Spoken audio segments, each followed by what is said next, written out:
In the shadow of the legendary Easter Island, in one of the most distant corners of the Pacific, a remarkable ocean world is in danger. Home to species found nowhere else on Earth, it's on the brink of devastation. Now a team of explorers and the Chilean Navy are working together on the front lines of the battle to save it. But with pounding surf and shark-filled waters, Yep, let's keep them in the water. It will take everything they've got to survive this mission. Not the place for novice diving.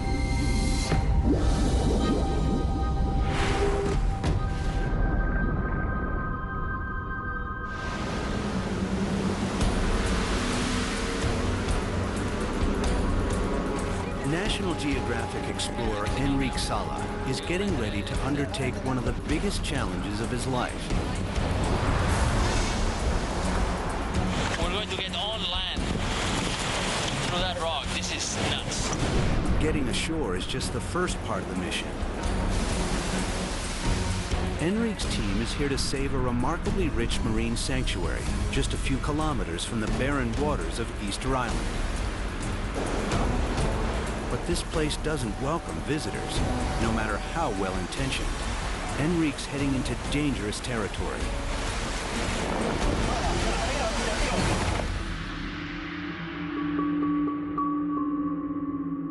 Thousands of kilometers from South America, out in the vast Pacific. Easter Island is one of the most remote inhabited places on the planet.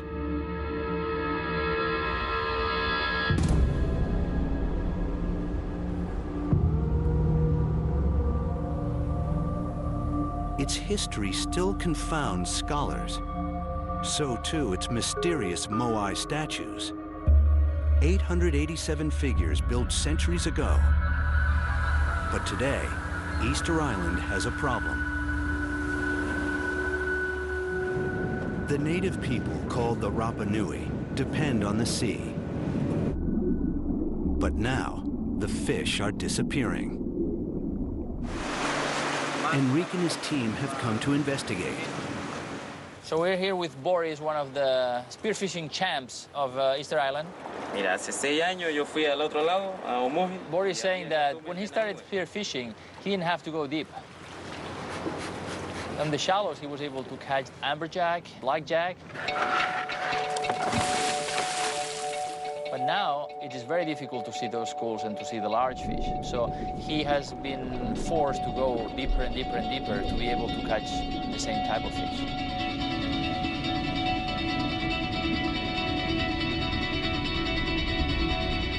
They're such good free divers that, you know, I wouldn't be surprised if he stays a couple of minutes underwater.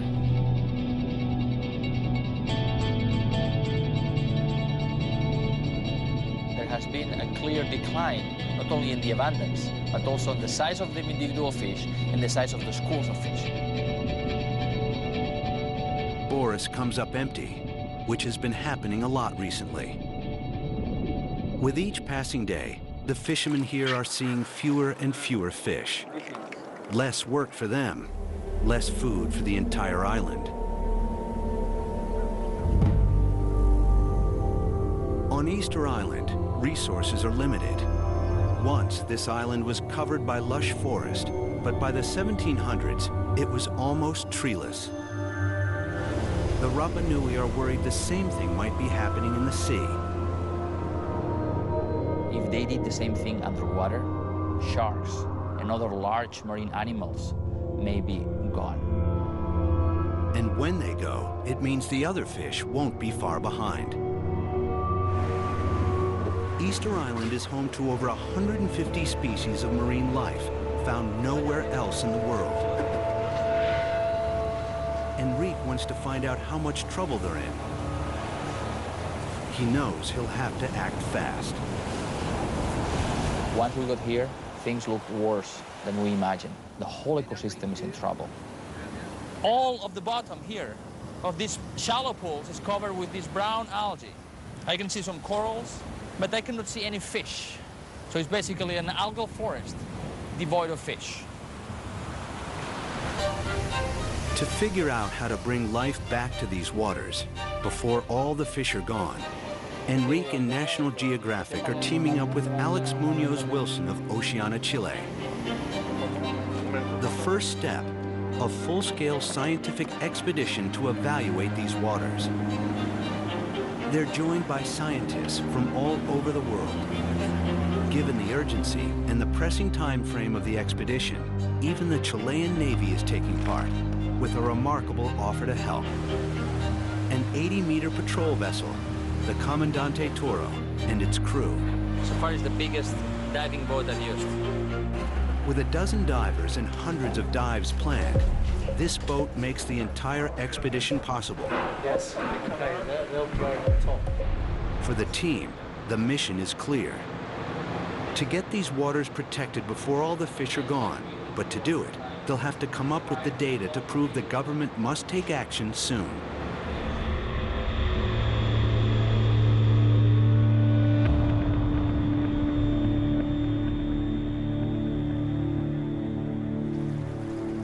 It's the morning of the team's first day of diving at Easter Island, and they're going to see if the surrounding water is as barren as the land.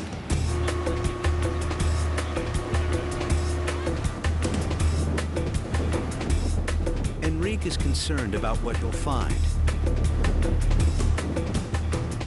This is the place with the largest coral growth. Corals growing on top of these volcanic rocks that continue underwater as an underwater cliff. Corals are very important because they provide a habitat for many other species.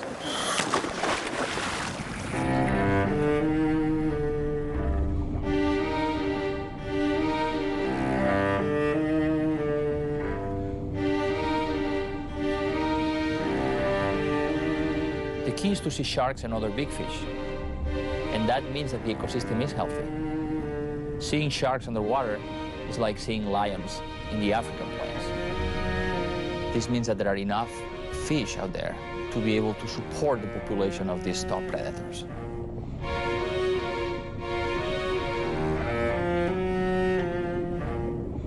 He comes back to the surface with mixed news.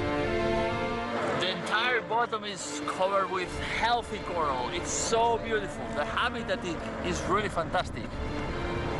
But most of the fish are this big.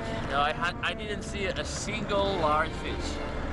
It's like this perfect coral reef, but it looks so empty.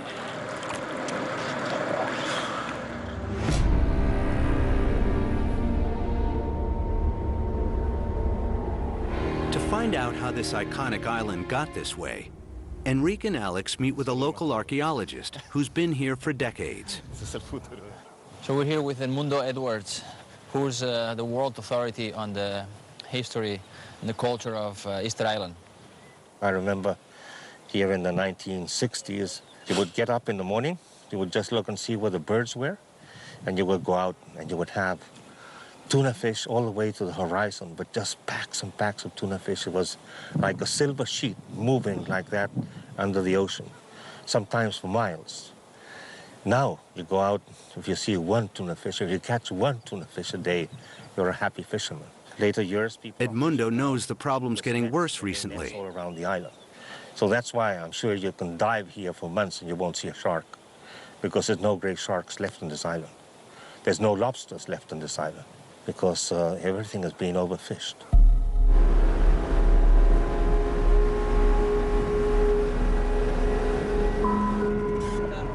For islanders, the lack of big fish is a major problem. Enrique goes out with locals to see how overfishing by commercial boats and large nets has helped wipe out the fish population.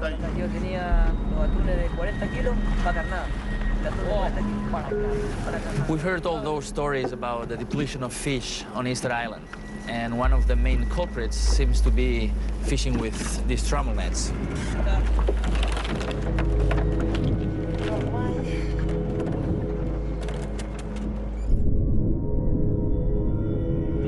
The problem is, if an area is depleted and it continues to be fished, it never gets a chance to recover.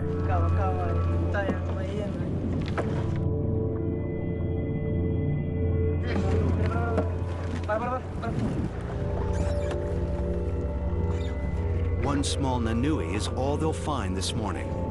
Tiramos un hinojo más grande para que pasen los más pequeños y se queden los grandes. He's saying that fishing is so bad here that very few people have fishing as a livelihood. So they have other jobs, and they spend some time at sea, but only part-time. They need help to save the fish. One answer many locals are proposing is a marine reserve. They believe that the reserve here in Hangaroa would ensure the future of fishing in the area. A marine reserve is an area where fishing is prohibited. Marine reserves are important because these are the only places where fish can take a break from human exploitation, which means that they can reproduce and help replenish the areas around. But is this area too far gone for a reserve to even help? Enrique and his team need to find evidence this region can be saved. And to do it, they'll have to travel into dangerous waters. This is nuts. Guarded by sharks. Waters most Easter Islanders have never seen. This data may come at a price. Is where the ancient Rapa Nui carved the petroglyphs, these animals, the birds, turtles, fish, onto the rock. And this is a place of special significance. It's a sacred place for the ancient Rapa Nui.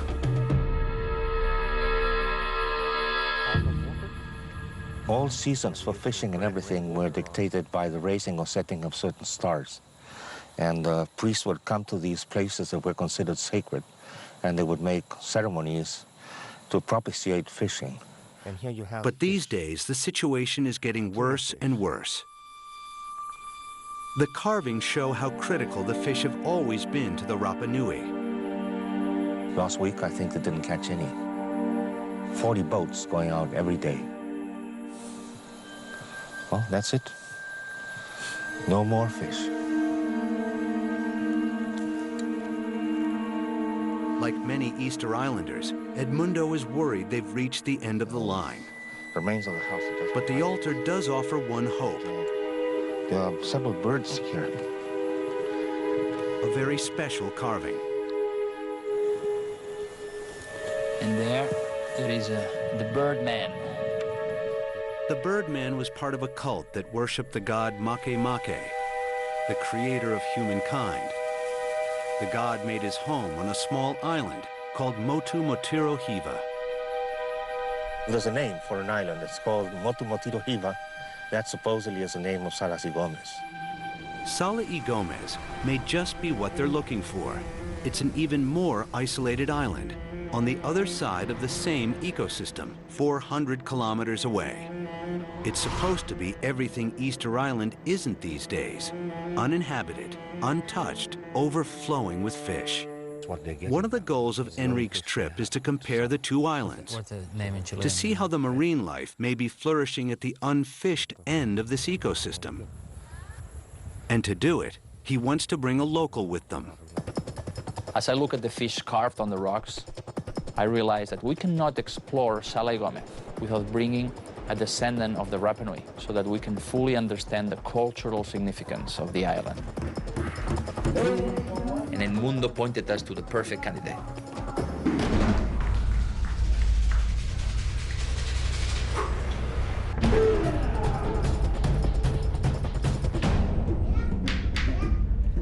Uri Pate is a respected member of the Rapa Nui community. We knew that he's a traditional dancer and also a member of the Chilean Navy. When we met, we were very excited that he was coming with us to Salas y Gomez, or Motu Motiro Hiva, as they call it.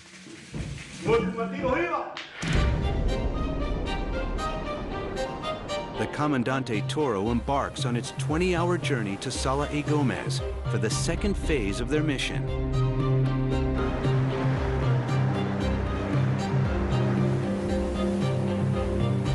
What you're going to find in Salas y Gomez is much more spectacular. You're going to see how Easter Island was when the first settlers arrived here. You'll find the whole ecosystem there intact. You'll see the ratio of one fish to another, of sharks to different fish. You will see how the world was 2,000 years ago, and these islands hadn't been still discovered by man.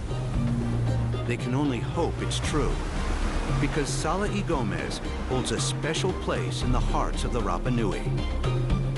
Acabamos de ver un pescado con aleta roja.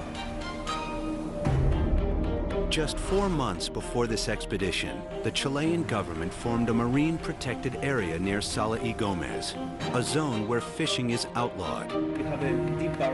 It was a crucial first step, but will it be enough? The scientists need to check the situation firsthand. Sala y Gomez Island. It's taking us more than a year to plan this expedition, and finally we're here. More than an island, is just a rock. It's only 600 meters long. Sala y Gomez is one of only a handful of locations still largely unknown to humankind. So isolated, it should be pristine. Enrique has high hopes for what they may find. What I hope to see here is what we didn't see on Easter Island. Sharks, large fish, and lobsters. The next few days will determine the success or failure of their mission. But they will also take the greatest toll. There are no residents, no docks, no simple ways to get on or off this island. Their mission is about to get much tougher.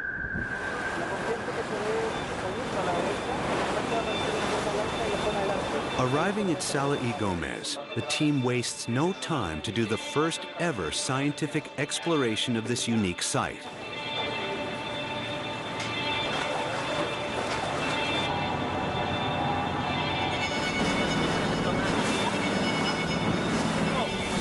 Enrique is excited and a little nervous about what they'll find.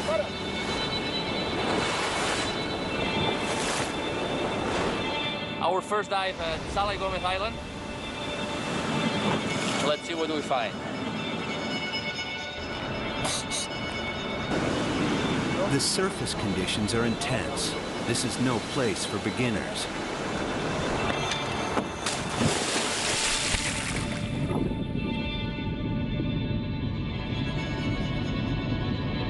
But underneath, they discovered just what they were hoping for.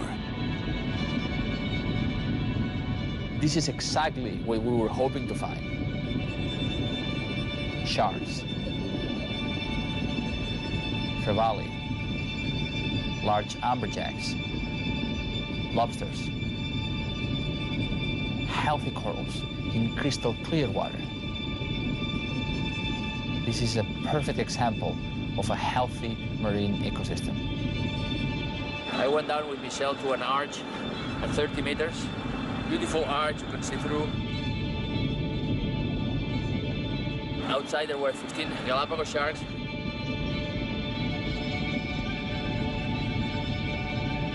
Inside the arch at the walls, there were many lobsters, really big lobsters.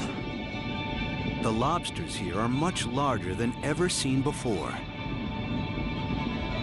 In one dive, they spot more individuals of this species of slipper lobster than ever seen before in all of recorded science. This is very different from Easter Island. But even here, there are some early signs of trouble. There are 15 sharks. 15. Any good sized ones? The largest, all around a meter, meter two, yeah, meter and a half. Boy, you wonder if somebody's been fishing here. They haven't spotted the huge sharks they expected, the telltale sign of a healthy ecosystem. It makes them suspect some boats may be illegally casting their nets here. The marine park was created only 4 months ago. I hope it wasn't too late. They need to do a running tally of the marine life here. Only a detailed survey can give them the evidence they need. They feel certain one corner of the island will yield the best data. But the conditions are treacherous. This is the southeast corner of Sala y Gomez, and there is a rock, a couple hundred meters off the island. Not the place for novice diving. When the waves come, when the swell comes, the wave breaks really, really violently. When you are underwater, it sucks you up and down. It's like diving in a washing machine. Be careful, everyone.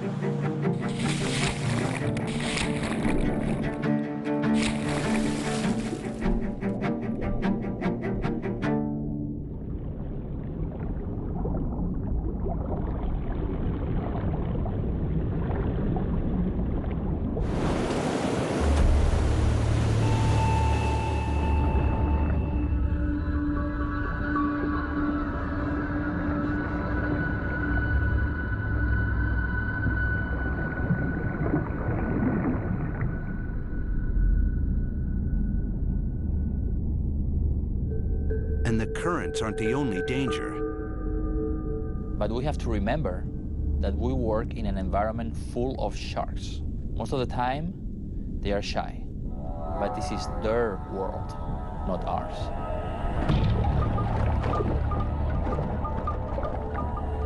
While the diving is challenging for the crew, it's worth it. This ecosystem is one of a kind. The fish fauna there is very unique, nothing like anything we've ever seen.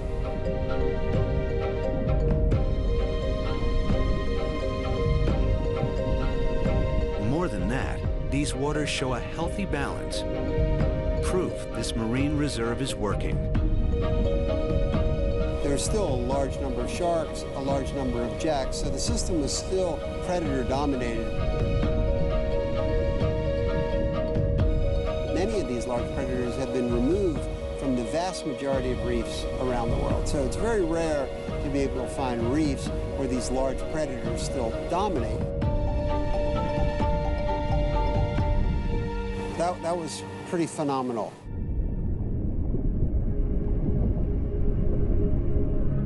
This one corner of the ecosystem is clearly flourishing. The question is how to fix the rest, all the way to Easter Island.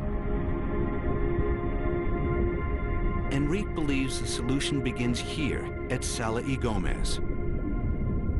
Part of the ecosystem is protected, but the rest isn't safe. While the size of the area is very significant, the shape is not as good as we wanted. Part of the most important seamounts and other areas where big fish live are off the limits of the marine protected area in Salas y Gomez. Between Sala y Gomez and Easter Island are a string of seamounts that shelter an underwater highway for migrating species. In fact, the two islands are virtual seamounts themselves, part of the same string. They want to expand the reserve to protect these seamounts. But first, they have to prove the big fish have been heading there. The only way to know if these sharks move outside the boundaries of the marine park is to attach a satellite tag and track their movements.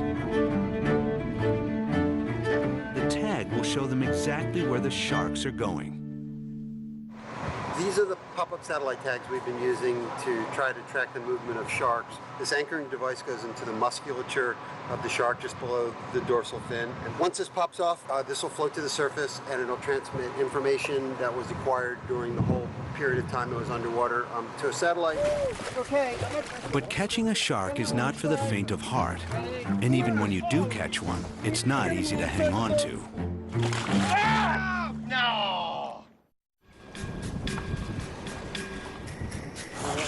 We're at Scott Reef, 1 mile north of Sala y Gomez Island, and we have been seeing lots of sharks when we dove here, so we're going to try to catch and tag the sharks here this afternoon. To track the shark's movement, Alan wants to tag an adult, at least 1.5 meters long. The larger ones tend to travel farther, which provides more useful data. Right.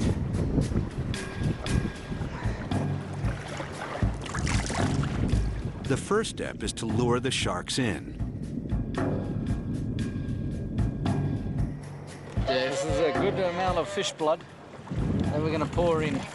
get the shocks a little bit. It's now or never.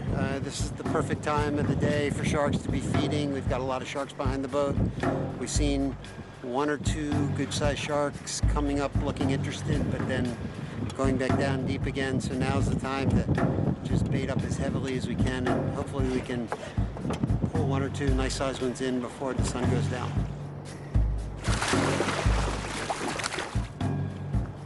Come on, baby. There's no shortage of young sharks here, but the crew is worried the larger ones may have been caught by fishermen. They're not far from the outer boundary of the protected area, where the sharks are vulnerable. Alan wants to know if they are leaving the reserve, which would mean the reserve should be expanded. 80 sharks behind the boat. But all we need is one. Where is he? Where is he? Oh, look at that!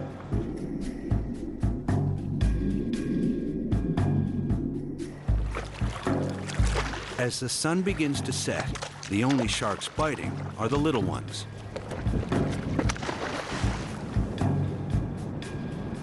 But then finally, a break. Nice work, Carlos. A medium shark big enough to tag, and certainly big enough to take off a few fingers. You want to take it on the other side or what?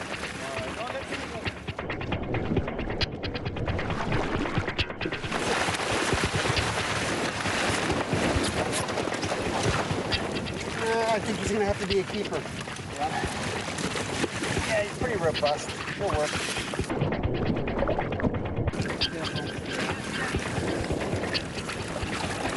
Okay. Yep, let's keep him in the water. That's a better place for him. Marine ecologist Jim Beats anchors the satellite tag just behind the shark's dorsal fin. Got it. Here, in. How's that look? Good? Should have been up further, but that's okay. Yep, it's not going anywhere, right? Nope. Okay, so. It took a long time, but we got one. He's a little small, but hopefully in 2 months' time, he'll give us a nice bit of information about where he wanted to go.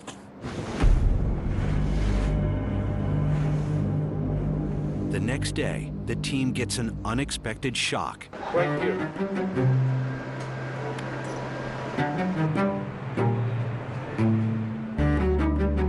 Unbelievable, this fishing boat just set the lines here, 1 mile from the island. In violation of the law, a fishing boat has come into the protected waters, using the marine reserve as their own private fishing grounds. Probably looking for tuna. And a lot of shark bycatch. Inside Inside the marine park. Yeah. I guess the captain will see and... The captain doesn't take the matter lightly. He sends out an armed patrol to investigate.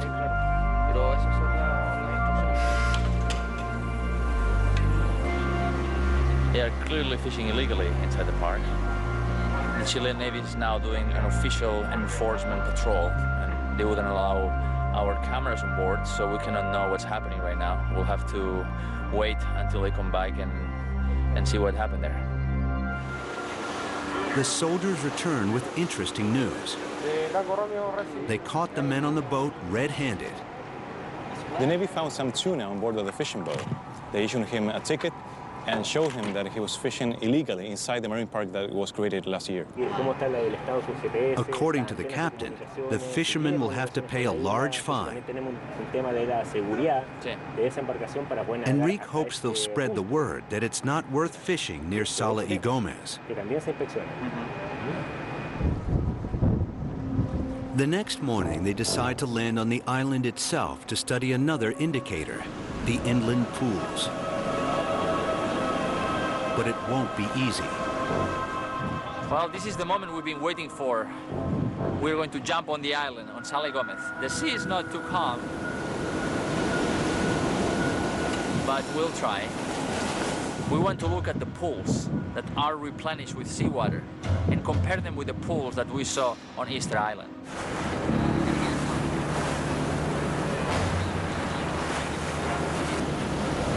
Treacherous as it is, this corner of the island is the only place they have any chance at all of getting onto land.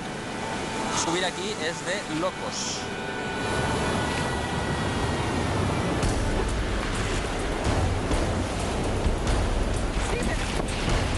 Espera, que se calme.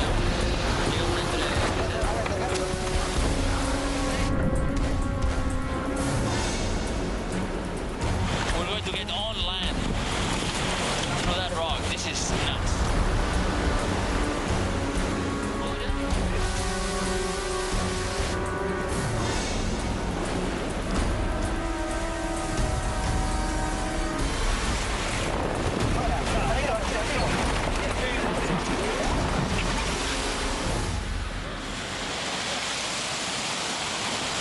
This is not the easiest place to work. I just hope we'll be able to get out of here. Few have made it ashore this mysterious island. The only sign that humans have ever been here is a small lighthouse. I've been looking at Sala y Gomez, this tiny spot in the middle of the Pacific Ocean, in the world map since I was a little kid. And here I am now. This is so surreal, this island, completely untouched by man. This is such a spectacular sight. This is a totally pristine intertidal pool. Crystal clear water. It comes from the sea, waves bring the water and it stays here. This place is so amazing. Like the ones we found on Easter Island with one big difference. On Easter Island, the pools were full of brown seaweed and there were no fish. Here, there are lots of fish, rudderfish, damselfish, and other fish that eat the algae. They graze the algae on the bottom, so the pools are clean. So this is what the pristine intertidal pool on Easter Island would look like before humans got there.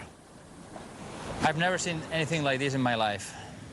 It's a great find, but the biggest discoveries are just ahead.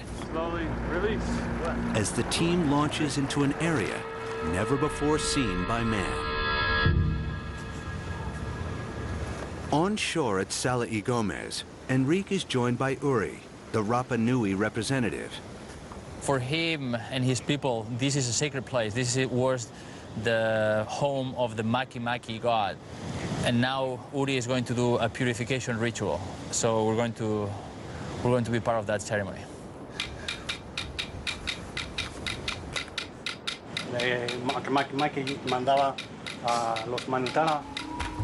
Uri paints Enrique with mud he's brought from Easter Island. This is a very special moment. Uri said that every Rapa Nui could do a purification ritual, but only those who have a heart at peace can actually do it. Uri is one of the few living Rapa Nui to ever set foot on Sala y Gomez, the island that shows how his home, Easter Island, used to be. In a piece of good luck, he finds a fish that no one's seen this large on Easter Island for years. It's known as a wrasse.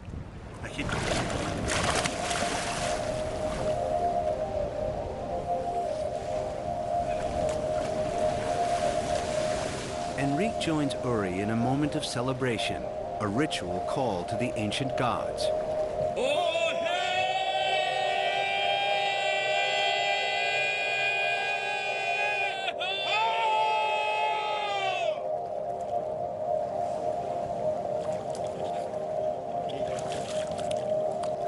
For Uri, the ritual is just the beginning.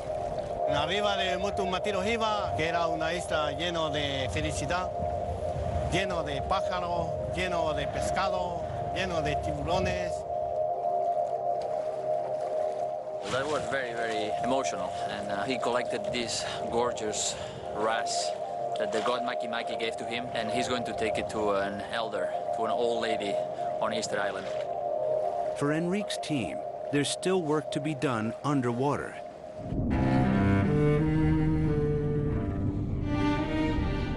They still need to know if larger marine animals are going outside the reserve. To find out if the reserve should be extended, the team needs to know how rich the seamounts are, and that's where Eric comes in. As the Comandante Toro begins its return to Easter Island, Eric will launch 2 special cameras known as drop cameras on the seamounts in between the 2 islands. The team hopes to get a glimpse of an underwater habitat that's never been seen before by human eyes. This is a camera that we basically push over the side of a boat into the ocean. It falls to the bottom of the ocean and films whatever's down there. Then it'll pop back up to the surface and you recover it.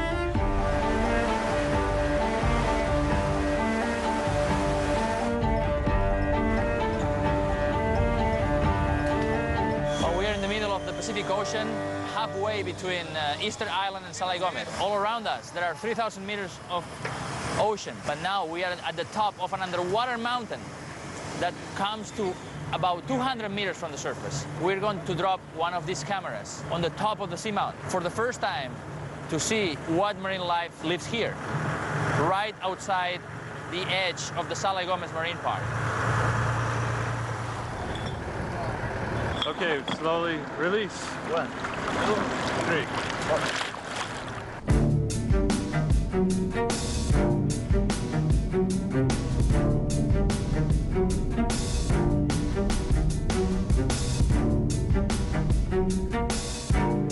3. Eric drops 2 cameras 40 kilometers apart. And the camera's away.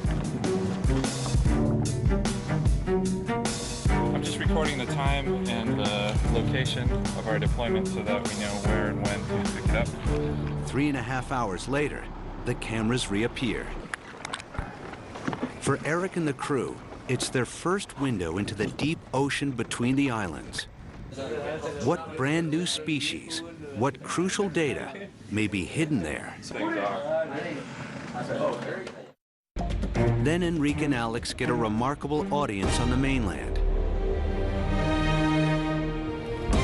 A chance to present their case firsthand to one man who can make a difference. The biggest fish of all. We're going to meet with the president of Chile, Sebastián Piñera. We're going to show him the results of the expedition that we did in Salas y Gomez and to make some recommendations about how to move forward. Their hope that the Chilean government will expand the Sala y Gomez Marine Park. Mr. President, thank you for having us today. Enrique begins by laying out their findings. These things come very handy. In Easter Island, the corals are very, very healthy, but the big fish are not there, the sharks are not there. And the reason is that there has been too much fishing for too long. The president understands the problem. Different words. We have not been able to protect Eastern Island as we should have. But we will change our attitudes. We will learn from our own mistakes and we will start protecting them in a much more effective way. But then Salas y Gomez is still in very, very good shape, and we found that more than 70% of all the fish, all the individual fish, belong to species that live only there. So the islands have this global value, this unique, irreplaceable value as a hotspot of biodiversity. They make their case and hope for the best. The island of Salas y Gomez is the most critical spot in the entire park. Right now, it is located at the very, very edge of the park. The fate of an undersea sanctuary hangs in the balance. A president must consider many interests, from the environment to commercial fishing. I read part of your reports. I've been studying the possibility of extending that park and incorporating all the submarine mountains, so we will be able to do a better contribution to preserve something which is so magnificent that everybody that goes there immediately understands that that piece of land, and that part of the ocean has to be protected. If we don't do things now, I think we're going to lose that battle. Well, if it is not now, when? If it is not us, who? For Enrique and Alex, it's an amazing finish to their journey, a commitment to protect an undersea sanctuary for generations to come, a legacy for Chile and the entire world. And while the details still need to be worked out, the intention is clear. A chance to preserve species found nowhere else on Earth, and to bring the fish back to Easter Island.